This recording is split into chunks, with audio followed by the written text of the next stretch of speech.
I know it's a little difficult to cook without the right ingredients.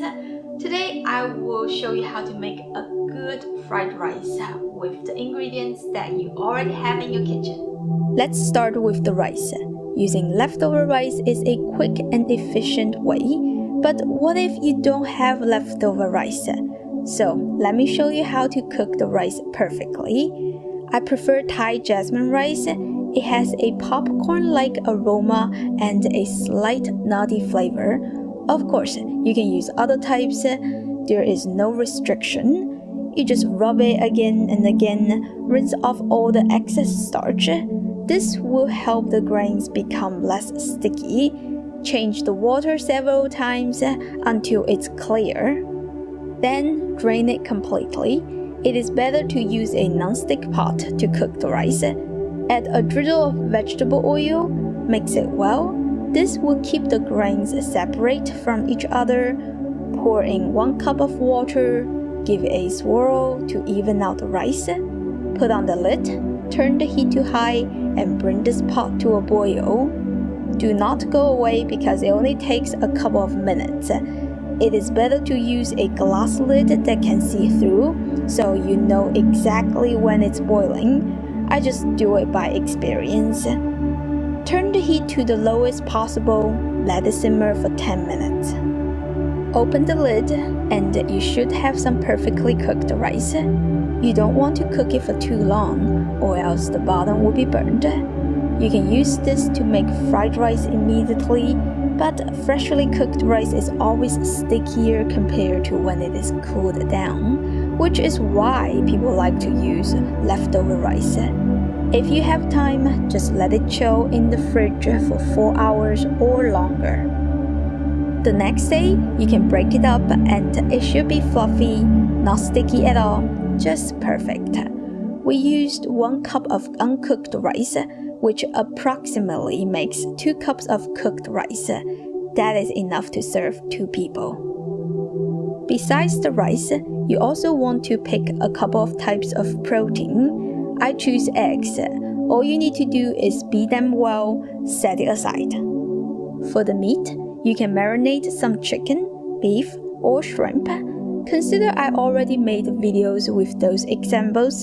Today I will use bacon. I know it's not traditional for Chinese fried rice, but who cares? It is flavored already, so you don't need to marinate it.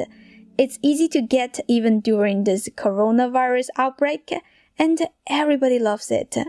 All you need to do is cut it into bite size, separate the pieces, and set it aside. I like to put vegetables in my fried rice. I just use 1 cup of frozen vegetable mix. Of course, fresh veggies are more welcome too. Okay, let's start cooking. Add a tiny bit of oil just to lubricate the carbon steel wok surface so the bacon doesn't stick. If you use Teflon coated wok, you don't need to do that. Add the bacon. Use medium or medium-low heat to cook it until it's golden. Another thing that I like about using bacon is that it gives you so much fat, which makes the rice even more flavorful. Of course, you can take out some fat if your bacon provides more oil than you need.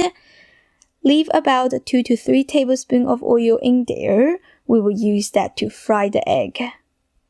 The way we cook it is like the opposite way of making scrambled eggs. You put it on high heat and slightly brown it. Of course, if you want to make it soft, fluffy like scrambled eggs, that is okay too.